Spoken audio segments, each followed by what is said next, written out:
그리고 그 후에 생긴 다이아몬드 감정에 대한 체계가 GI라는 단체에 의해서 이게 표준화됐습니다. 즉 다이아몬드는 그 감정의 기준을 4C라고 하는데 4C라는 건 컬러, 캐럿 웨이트, 클래리티, 컷이 다 C로 시작하기 때문에 다이아몬드 감정을 할 때는 이 네 가지 요소를 봅니다. 그러니까 첫째, 중량, 캐럿이 어떻게 되느냐. 두 번째는 색상이 어떠냐. 다이아몬드는 불순물이 섞이면은 이렇게 노란색이지만 불순물이 없어지면은 색깔이 없어지는 무색이 됩니다. 즉 하얀색이 되는 거죠. 그리고 투명도라는 건 속에 불순물이 얼만큼 많이 들어가 있느냐를 따지는 게 이제 투명도입니다. 그리고 나중에 마지막으로 컷이 어떤 식으로 돼 있느냐를 따지는데 이거를 지금 옆에 보이는 이런 식으로 이게 표준화가 됐기 때문에 사실은 GI 감정서가 딱 첨부된 다이아는 그 자체로서 일종의 표준화가 돼 있어가지고 보지 않고도 그 등급만 보고 거래가 가능하게 이렇게 만든 제도입니다. 그리고 뉴욕에 가면 유대인들 중심으로 뉴욕 다이아몬드 거래를 만들어서 거기서 소매 판매를 하는데 여기서는 매주 목요일마다 마틴 라파포트라는 유대인이 만든 다이아몬드 등급별 가격 시세가 발표가 됩니다. 그리고 이거는 가입한 사람들만 이제 볼 수 있는 이런 시세인데 여기에 보면 다이아몬드 등급에 따라서 당시 그 소매 시장에서 팔리는 시세를 적어놓은 이런 시세표인데 이 라파포트 시세표가 다이아몬드 시세의 가장 대중적인 그 기준이 되고 있습니다. 제가 1995년도에 뉴욕 물관에 근무를 했는데 당시 이 라파포트 시세를 보면 우리나라에서 팔리던 그 다이아몬드 가격보다는 한 30-40%가 저렴했어요.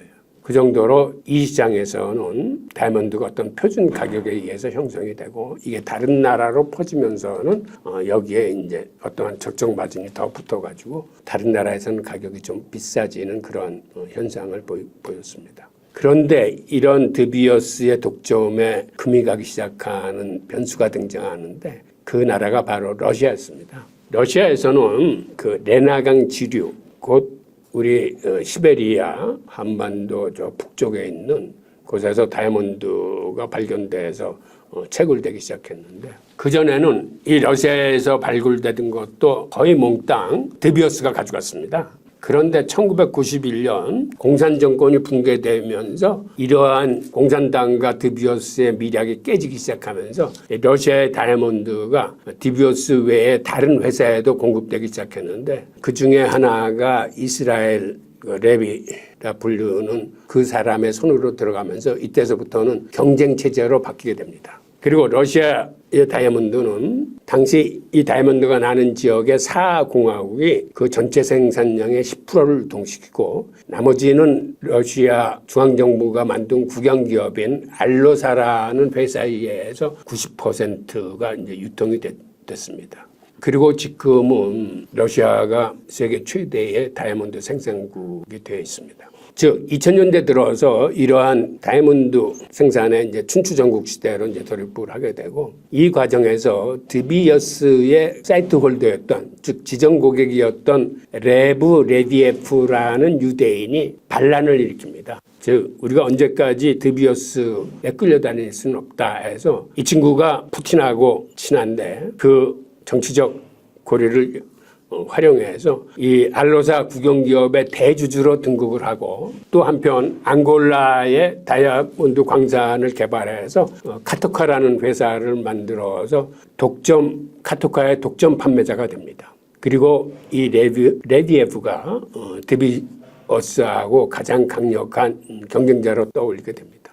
하지만 드비어스나 레디에프도 같은 유대인들이었기 때문에 이때 오히려 경쟁으로 나가기보다는 서로 협조하면서 담합체제를 계속 유지해서 이 이후에도 상당 기간 다이아몬드는 독과점 사업이 됐습니다. 사실 레비에프가 등장할 때만 해도 저는 개인적으로 이제 다이아몬드의 담합 카르텔은 깨지겠구나라고 기대를 했었는데 그 외에도 카르텔은 쉽게 깨지지 않더라고요.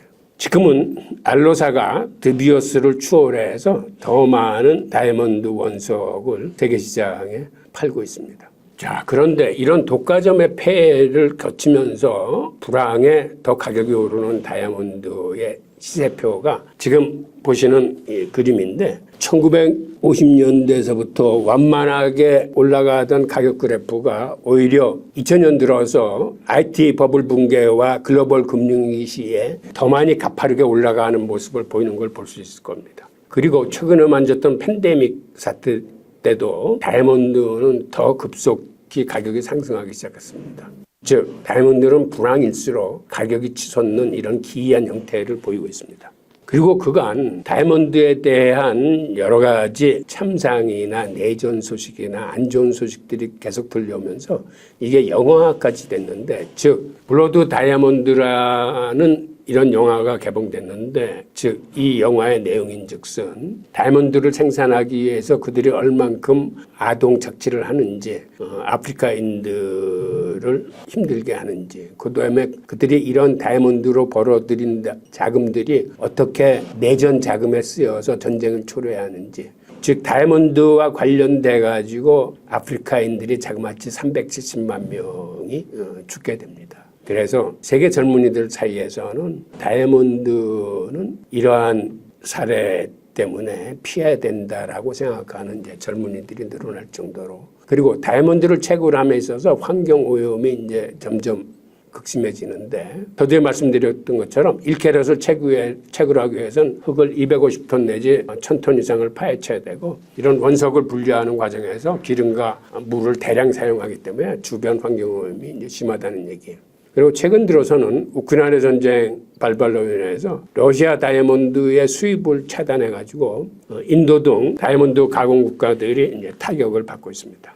그리고 과거에 유대인들의 독점 시장이었던 이 다이아몬드 시장이 인도인들과의 싸움으로 지금은 바뀌고 있습니다. 즉 과거에는 고급 가공이나 유통은 벨기에와 이스라엘이 주도를 하면서 노임이 싼 인도인들을 활용해서 작은 알맹이의 저가 가공이나 유통은 인도가 주도를 했었는데, 인도가 점점 성장을 하면서 2000년대 들어서는 인도인들이 아예 벨기에의 엔트워프와 세계 고급 시장도 침투를 하기 시작하면서 점차 인도인들이 득세를 하고 유대인들이 이 시장에서 이제 점점 위축되는 모습을 보이겠습니다. 그래서 500년 전통의 엔트워프가 이제는 유대인들이 지고 그 지역의 유통을 인도인들이 좌우할 정도로 인도인들의 세력이 커졌고, 1970년대만 해도 엔트워프의 유대인들이 2만 5천 명이 이 다이아몬드 사업에 종사를 하고 있었는데, 최근에는 이 수치가 800명 미만으로 급격하게 이제 감소됐다고 합니다. 이런 현상은 뉴욕 다이아몬드 거리도 마찬가지입니다.